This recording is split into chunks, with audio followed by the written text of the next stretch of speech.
Պարոն վարչապետ, ազգային ժողովում դուք խոսեցիք ավիատոմսերի մատչելիության մասին։ Մի կողմից կառավարությունը խրախուսում է լոու-քոստերների աշխատանքը, որ ավելի շատ մատչելի ավիատոմսեր հասանելի լինեն քաղաքացիներին, մյուս կողմից խնդիր ենք ունենում վիզաների հետ կապված։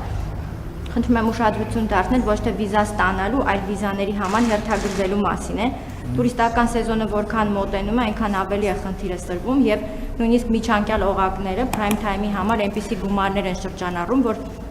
տուրիստական փաթեթին հավասար գումար է լինում։ Եթե չեմ սխալվում, կառավարությունը եվրոպացի գործընկերների հետ քննարկումներ ուներ, որ միջանկյալ լուծում լիներ վիզաների ազատականացմանը զուգահեռ, մասնավորապես Գերմանիան էր արձագանքել հերթագրումների հետ կապած նոր գործիքակազմի, ինչ նորություններ կան այդ ուղղությամբ, արդյոք մյուս եվրոպական պետությունների դեսպանատները ևս արձագանքել են։ Շնորհակալություն։ Շնորհակալ եմ հարցի համար։ Նախ մենք պետք է, այսինքն խնդրեմը հետևյալի մեջ է, որ մարդիկ հերթագրվում են Եվրոպական միության երկրներ վիզա ստանալու համար եւ իրենց հերթը ամիսներ անց պետք է գա։ Ես ուզում եմ մենք արձանագրենք, թե ինչն է նախ սրա պատճառը։ Ես նախորդ օր ազգային ժողովում ունեցած ելույթում խոսեցի, բայց պարզվեց, որ ես թիվը ճիշտ չեմ ասել եւ ասացի, որ 400%-ով է աճ գրանցվել դեպի Եվրամիություն ուղևորա հոսքերի եւ 2017 թվականի համեմատ դեպի Եվրամիության երկրներ 2025 թվականին 580%-ով աճ արձանագրվել։ Այն դեպքի մասին 580%-ով պատկերացնում եք, այսինքն եթե 2017 թվականին մեկնել էր 1000 մարդ, 2025 թվականին մեկնել է 5800 մարդ։ Եվ խոսքը այս դեպքում այն քաղաքացիների մասին, ովքեր ստացել են ակնհայտորեն վիզա, հակառակ դեպքում չէին կարողանա գնալ։ Եվ մեր գործընկերները, եւ մենք արդեն մի քանի տարի այս թեմայով զբաղվում ենք, իրենք ասում են, որ մենք բյուջետային պլանավորում ունենք, ոչ մեկ չէր կարող կանխատեսել, որ Հայաստանում այսպիսի հոսքի մեծացում է տեղի ունենալու, եւ նաեւ դա է պատճառը, որ մենք հիմա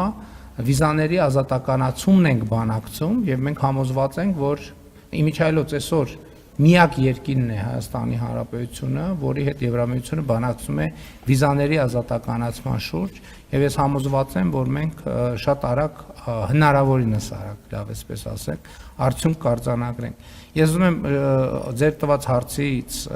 առիթից օգտվել եւ անդրադառնալ նաեւ մի այլ թեմայի, որովհետեւ ելույթի մեջ չկարողացա չհասցրեցի դրան անդրադառնամ կամ այլ ուղղությամբ էր ելույթը, որ խոսք էր գնում 2 եվրոյով տոմս լառնակա կա, թե չկա։ Այդ իմ ափսոս մյուս հեռախոսի մեջ այդ սկրինշոթը կա, որ այո, իմ ելույթի պահին, երբ որ ես սկսել եմ դրա մասին խոսել, վաղվա համար, ամսի 19-ի համար 2 եվրոյով եղել է տոմս։ Հետո այսինքն գիտեք, որ գները լողացող են եւ նաեւ քննարկումներ կար, որ ես ասում եմ, որ թոշակառուները կարող են բարձրացած թոշակով ստանալ։ Այո, կարող են 10000, եթե 2 եվրոյա տոմսը 900 դրամ է գալիս մոտավորապես 900 քանի դրամ, եւ բնականաբար 10000 դրամով քանի տոմս կարող են գնել։ Եվ ընդհանուր առմամբ թոշակառուների հետ կապված մեր խնդիրները լուծելիս, տեսեք, երբ որ մենք մեր տուրիստներին տեսնում ենք այլ երկրներից եւ ընդհանրապես միջազգային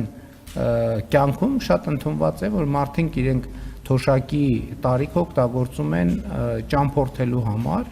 եւ մենք էլ այդպիսի նպատակադրում ունենք, իսկ ով ասե, որ մարդը թոշակային տարիքում պետքա գանված լինի իր տանը, իր բակին, մարդիկ պետքա ճամփորդեն։ Պարզա, որ այսօր իրանք այդ հնարավորությունները չունեն, մենք դեռ հələ նոր նվազագույն սպառողական զամբյուղի շեմն ենք հաղթահարում, բայց համատեղ աշխատանքի արդյունքում մենք իհարկե